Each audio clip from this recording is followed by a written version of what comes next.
It's a real honor to be on the stage second time, and if in the morning I shared with you my personal and emotional understanding of what is reinventing Armenia, right now my task is to share with you the information, the facts, how Aurora helps to redefine and reshape the image of Armenia.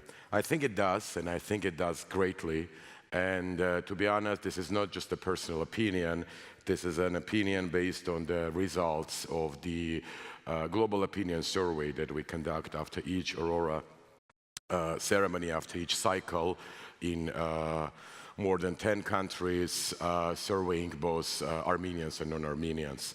Of course, this is done, first of all, to understand what we are doing correctly and what needs to be improved.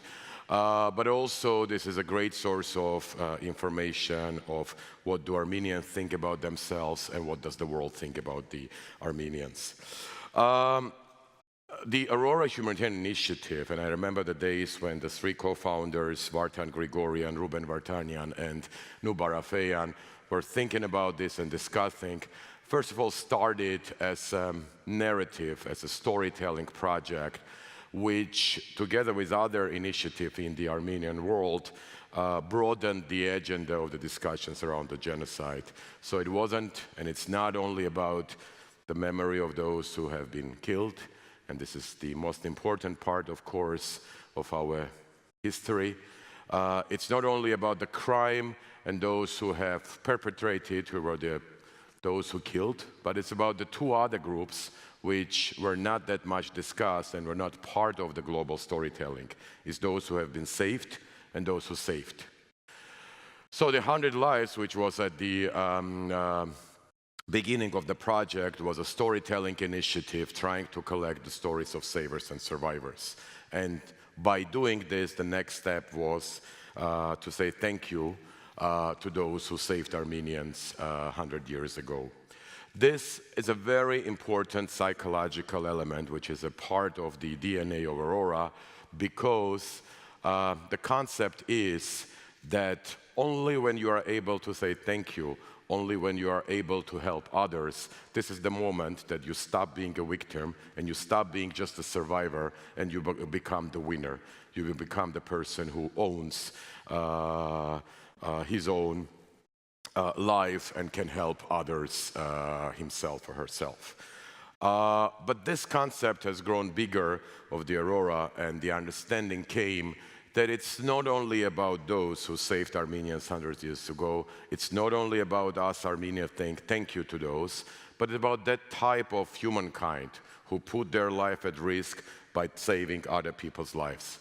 And it's about this cycle of gratitude, or the gratitude in action, as we call it, that actually is the core of the humanitarian movement, and I would say is what keeps humans being human, because we all have something to be grateful for others. We are being taught from the kindergarten, from the family, from the schools, to say thank you to others. But the reality is just saying thank you is not enough. You have to do something. In Armenian, we have this proverb says, make good things, put it in the water, and the water will take it somewhere. Well, actually, this is not just somewhere, it's not just living it, but the water in this case is that infrastructure that actually take what you can do, the good deed of yours, and take it to those who are in the most need of this. I think Aurora redefines, reshapes Armenian identity in many different ways. First of all, it's a interesting, and if not a unique model of transforming national platform to international, to global platform. The concept of Armenian survivalism and the next page of history of Armenians after the genocide is first of all our own concept. But the concept is that when communities and nations stand up after this catastrophe and help others, is something global and I would say universal. Much more than this, for us Armenians globally, it's also something very important on reshaping and redefining our own identity in the forms of global citizens, of a people and nation who can help others and who have a mission. Our history, including the most tragic part of it, give us legitimate right to share our experience and to proactively share our experience with the world. So Aurora is an attempt to share that experience in the most positive way with the world. It's also an interesting concept for the Armenian internal discussion, how a project started by 3 diasporan Armenians, 2 American Armenians, Vartan and Nubar, and 1 Russian Armenian, Ruben, can actually and is understood and perceived both by Armenians and globally as a project from Armenia to the world. It's also an interesting concept which hardly could be imagined before, how you can have at one stage, in one important understanding, a very impressive and comprehensive video piece created by Eric, absolutely ownership of the whole story by David Ignatius, a ballerina sharing the music, the beauty of the Khachaturian's ballet from Bolshoi, a Yazidi refugee from Iraq being in Yerevan and receiving a scholarship, a gratitude scholarship from Armenians, and Charlan Znavur on the same stage with a doctor from Sudan, from Congo, and from the great humanitarians from all the different parts of the world. In a way, that's a world in miniature. And the fact that it's happening in Yerevan, in Armenia, is rather unique, and it does reshape, redefine our collective identity, that we are the part of the world. We have a global mission. We are not only takers, we are givers. To me personally, working on this project, of course, it's a lifetime privilege and great honor. And probably the most important and impressive and very challenging moment was when the second year, Dr. Tom Katina, who is an American, and I'm sorry, maybe this is not religiously correct to say it, but to me, he is reincarnated Jesus Christ. When we talk to the person, you really understand that people like this, absolutely sane people like this, do exist and work in this world. Anyway, when he became the second year, the finalist of the Aurora, we tried to convince him to come to Yerevan definitely and to share the momentum of the Aurora ceremony with us. But the biggest challenge, which was the first year, it was also the second year, is how you take the only doctor in a region size of Austria who saves tens of lives on a daily basis and bring him to Armenia to rather pleasant and joyful ceremony, although about most difficult things, but still a celebration of life, still a celebration by itself. Something is wrong about this. Both it's wrong not having him second year in Armenia, but it's also wrong not having doctors there.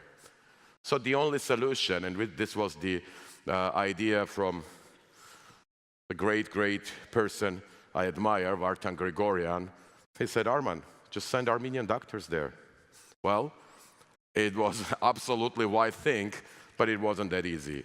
Only getting to Nuba Mountains, it's actually a 10 days long impossible project, which is absolutely dangerous at all its stages.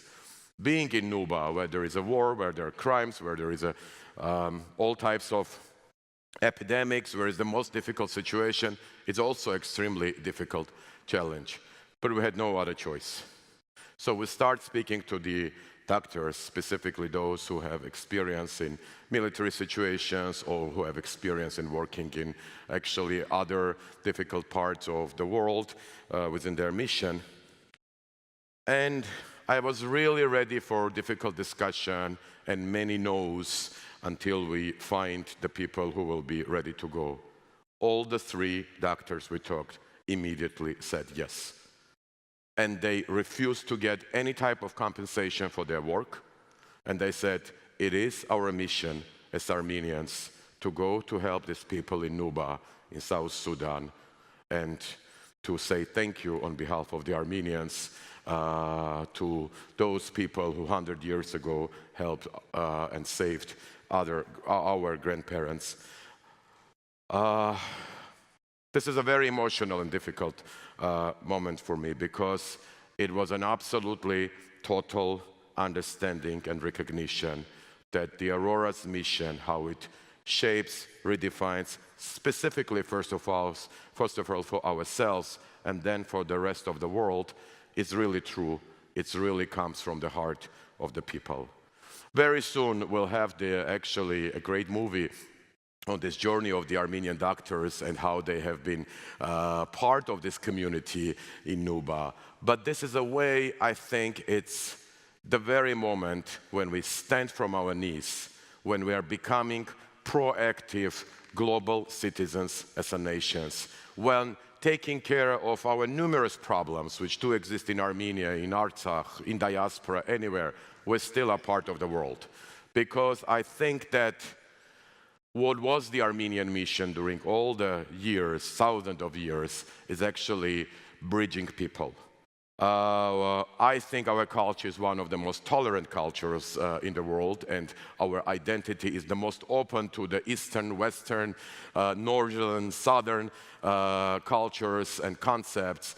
And maybe this is the reason when we embraced Christianity first in the world, this openness to the world, this ability to listen to the world and to think about others and not only ourselves.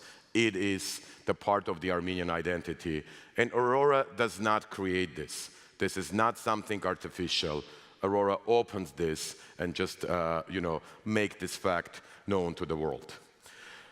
I promise not to speak too much emotion and to focus on facts, so I will share with you the recent results and the last year results of this opinion survey.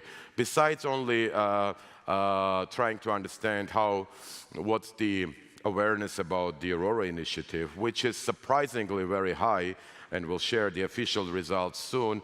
If I'm not mistaken with correct numbers, right now 8% of big part of the world, and this is big countries including the United States, Russia, France, and many others, are aware about the Aurora initiative. But we also try to ask questions about the image of Armenians, both to the Armenians and non-Armenians, and how we Armenians are understood and perceived by the world. Well, many of you should remember, I'm sure you have seen, this iconic image of William Saroyan with his mustaches and pomegranate in his hand. So this is exactly, if you put this data in number and visualize this, and I know, Eric, it's your profession, you would say this is how Armenians are perceived by themselves and are perceived by the world today. The people think about ourselves as very friendly, as open-hearted, respectful, but a little bit old school, nostalgic, and not that joyful. Well, whether it's true or not, this is not the question, but this is the understanding. Is it bad? No, it's not bad, because there is a lot of kindness in that image. There is lots of positive moments in that image. But probably it's time when, by the efforts of Innovate Armenia, by the efforts of Aurora, by the efforts of most of the other great initiatives and institutions, we reshape this good old image of a great grandfather to the grandson and granddaughter, to a more younger, energetic, and future-orientated person if we are, as a nation. And whenever there are discussions about the Armenian image and reshaping of it, my first question is, and this will be a question to the audience, Let's imagine a big table, and this is the table of the world. Let's imagine that every nation comes with something to this table and puts something to this table. So the question, what is the Armenian image, is actually what we bring to this table and what we share with the world. This is what Aurora, together with all the other initiatives, tries to do and reshape. Thank you.